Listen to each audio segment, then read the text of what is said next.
কথায় আছে, একজন হিংসুক ফ্যামিলি মেম্বার বাইরের হাজার শত্রুর চেয়েও ভয়ানক।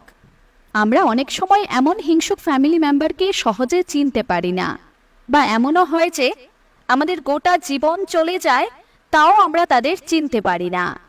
তাই আজকের ভিডিওতে বলবো একজন হিংসুক ফ্যামিলি মেম্বারকে কিভাবে চিনবেন।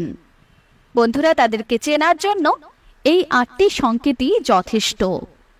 নাম্বার 1, আপনার সুখ তারা সহ্য করতে পারে না। যখনই আপনি নিজের মধ্যে একটু ভালো থাকার চেষ্টা করবেন, তখনই কোনো না কোনো অশান্তির সৃষ্টি করে আপনাকে মানসিক অশান্তি দেবে, আপনাকে নাজেহাল করে তুলবে।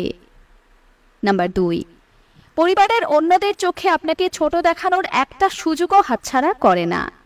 দরকার হলে মিথ্যে কথা বলে আপনাকে অন্যদের সামনে ভিলেন সাজাবে।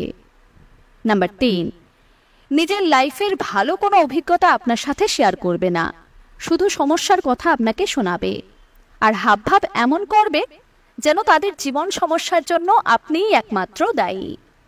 নাম্বার 4, আপনাকে পরিবারের একজন সদস্যের নজরে দেখার আগে প্রতিযোগীর নজরে দেখে। সব বিষয়ে আপনার সাথে প্রতিযোগিতা করে, তা সে পোশাক আশাকে হোক, পড়াশোনায় হোক, কিংবা অন্য যে কোনো ক্ষেত্রে। নাম্বার 5, কেউ আপনার সম্পর্কেই ভালো কথা বললে তাদের গায়ে জ্বালা ধরে। তখন সেই আসর থেকে হয় তারা সরে আসে, নয়তো অন্য কোনো প্রসঙ্গে কথা বলা শুরু করে দেয়, যাতে সবার মনোযোগ আপনার প্রশংসা করা থেকে সরে যায়। নাম্বার 6, আপনাকে ইমোশনালি ম্যানিপুলেট করার চেষ্টা করে।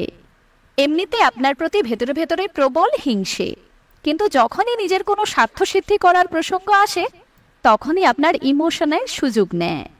তখন তাদের আচরণ কিছুটা ভেজা বেড়ালের মতো হয়, আবার স্বার্থ পুড়িয়ে গেলে নিজের আসল রং দেখাতে শুরু করে। নাম্বার 7, আপনাকে জব্দ করার জন্য এমন মানুষের সাথে হাত মেলাবে যারা আপনাকে পছন্দ করে না।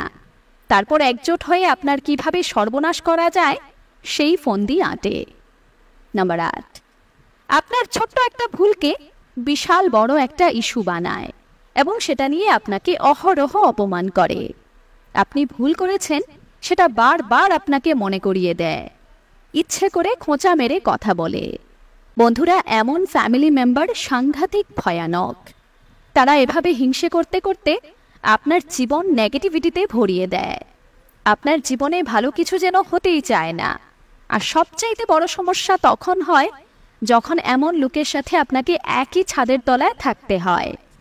এমন ঘরের শত্রু বিভীষণ যেন কোনো শত্রুরও না হয়। আপনার পরিবারে কি এমন কেউ আছে? জানাতে ভুলবেন না কিন্তু। ধন্যবাদ।